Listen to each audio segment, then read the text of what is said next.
Hello everyone and welcome to a little unboxing of Novus Malum First Encounters, created by enviro-games Limited. This is a UK based company that contacted me asking me to take a look at their new miniature game, and this is not sponsored, just to be clear, just to get that clear right off the start. No money has exchanged hands. However, this has been provided to the channel for free, and I will link to where you can pre-order what I presume is exactly this. I'm not sure because I haven't opened it yet, but I will indeed link the enviro-games Limited website for you to check it out for yourself if you like what you see here today. So Novus Malum, meaning a new evil, is the first offering from enviro-games, a brand new environmentally focused tabletop gaming company. I'll talk about that more in a second. Themed as a high fantasy skirmish miniature war game, two players will be immersed in a series of narrative driven scenarios set within the Seldar continent. The game will develop against the backdrop of the receding Great Shroud, a previously impenetrable barrier which has sealed the Fallen Kingdom in shadow for over 3 millennia. And then it tells you what's in here, but we're going to take a look, so we'll get to that. So yeah, enviro-games, hence their name, they are focusing on sustainability is their particular angle, which I've never really thought about before, but when you do think about the mold process, the creating the molds and the leftover resin or plastics and whatever else that go into miniature making, there does have to be a lot of waste, and you can find how they're trying to curtail some of that again by going to the website that I've just mentioned and will link below. The focus today though is Novus Malum, so it's not a huge box. I don't imagine it'll take us a long time to take a look at what's in here. Nevertheless, let's prepare ourselves and see what's inside. So let's get the lid off. Definitely recycled packaging. The envelope I arrived in actually was also 100% for sure recycled. Now I imagine this isn't necessarily how it will look at retail. This could just be this way because it is a press copy essentially. So these will be the miniatures. I don't know what the letters on them stand for, but we'll look at those in a second because I'll need to open them off camera because they are sealed. Yes, they are sealed. So let's just put these to one side for now and see what else we get inside, and then we'll open these up. We'll add something large in there. So we have ourselves the First Encounters. I don't know if this is a rulebook or a scenario book. Let's see. It could be both, in fact.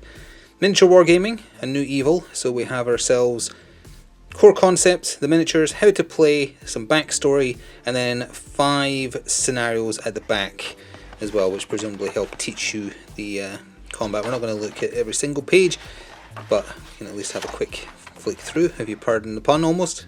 Is it a pun if you use your own name in a sentence? I don't know. Either way. So I believe it is dice based and comes with some tokens as well, but they probably are not using a tremendously large amount of tokens, again because of the environmental nature that they themselves are focused on as a company. But there's some of the example scenarios. And then underneath that, I believe we have character cards as well. So yeah, 5 scenarios, sorry, across 31 pages. Oh, just before I look below on the back page, there is the credits for the various people in the team. So enviro-games is 5, artwork by 1, designed by 2, and then 2, 4, 6, 8 playtesters. But underneath that, we have the character cards. Actually, they remind me a lot of the Call to Arms, both in size and just general style, with a little bit of, say, Corsair kind of mixed in.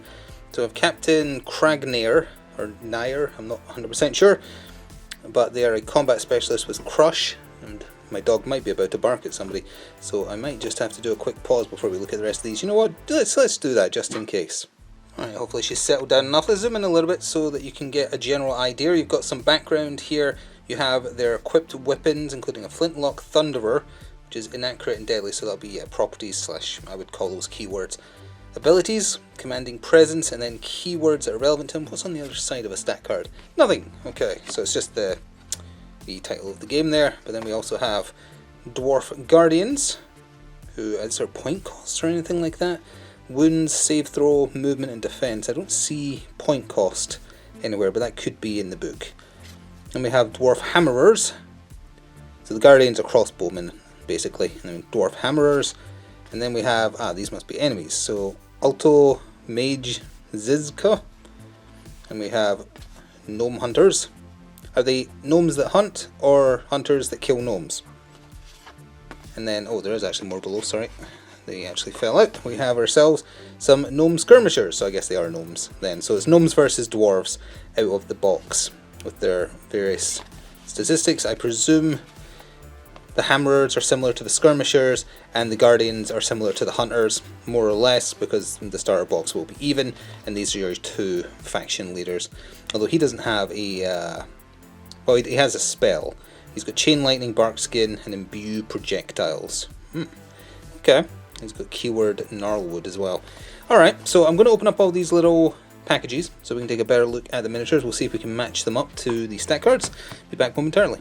So as not to confuse myself with what was in what baggie, I'm going to do it piece by piece. The one with T on it, the one that I thought was some big miniature, that is the tokens, which are very nicely cut, wooden ones, because I presume they're trying to use as little plastic as possible. So yeah, very nicely detailed, very paintable. The bases for the miniatures are also the same, it looks like laser cut wood there. But we have a couple, I believe these are the gnome skirmishers, two identical sculpts, more or less. We'll just zoom in and see the quality, give it a second to adjust. Actually adjusted pretty quick for once. So there is your general level of detail, and it looks very nice to me, with a little bit of assembly required, rather. And it comes with an assortment of their hands and things to attach. There's the other one. So two of the same sculpt. We have ourselves, I presume that's their spear on their back, because it's a bit thicker. And then they've got, well, one's got dual axes actually, and one's got a drawn spear. So that's dual axes right there. Someone's bare hand, and then that one's slightly bent, different colour as well, but that's the spear hand right there. So there's an example of one bag. Trying to actually do the baggies in order now, so I should have done this one first because this is KS1, which must be gnome skirmishers 1, and then that was 2. So you're getting 4 of them. These are more with spears on the back, I think. One armed with, is that a pistol? What is this? Oh no, another axe, sorry. There we go, it's an axe in a left hand. So one armed with an axe and another armed with a spear again. Slightly different pose to the first two. So you're getting 2 of this pose, 2 of the other pose, but then they have different weapons equipped as well to separate them. Again, there's a little bit of a look at the level of quality you can expect. So the next bag I opened, it had the 2 leader characters, Captain Kragnair and I've forgotten what the mage was called, but again, we can just take a look at the general level of quality there. I don't see any issues with this at all. It looks very detailed to me. The back looks like that because this part goes on it, because he's got his shield on his back. Shield bearer style, fits together very smoothly actually. Just to give you a better idea of how he's equipped. And that's his big axe. His pouch, no, that'll be for the mage. So the mage's head, pouch, and staff and hand are separate. The little hand, that's small, you've got to keep track of that. But besides that, assembly doesn't look complicated to me, so I wouldn't be surprised if there isn't assembly instructions, because you wouldn't really need them. But you've got small pieces like that, which for big hands like mine, that'd be a little bit of a problem for me, but you can work around it. So next, what followed was 3 bags of the Gnome Hunters. So these are the little guys with the bows. Looks like you get 6 of them. Again, there is some little components, very little for my hands. Got a little itty bitty head there and some itty bitty hands, but in general they all go onto the same body size piece. I believe you get 2 of these poses, and then I'll show you the other 2 poses as well. Give it a second there. There we go. So that's pose number 1, and I presume they'll have slightly different like hand setups. Pose number 2, so you get 2 of those, and then pose number 3, which is a bit more outstretched, probably about to fire or having just fired, if I had to guess based on that hand placement.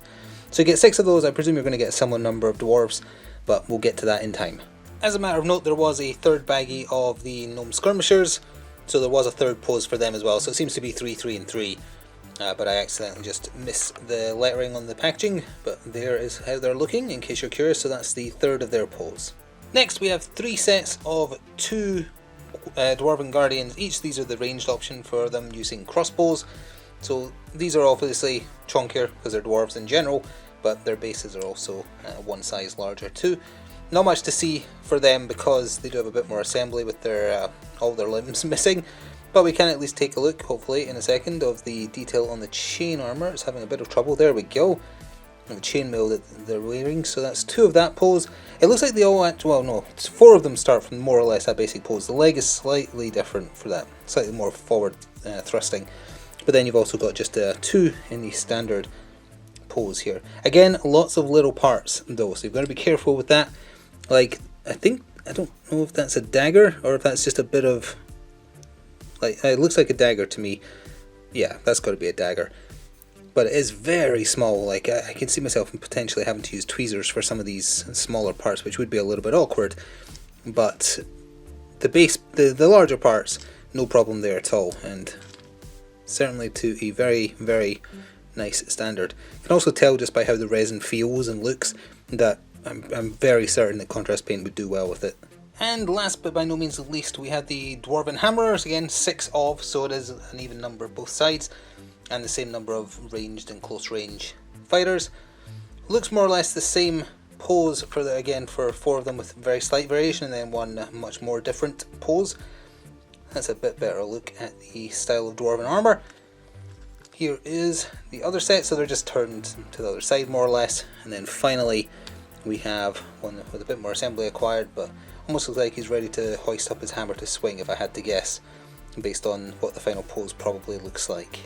And that is going to do it for a little look at the Novus Malum First Encounters box. You get a total of 26 miniatures, in the end 13 for each side.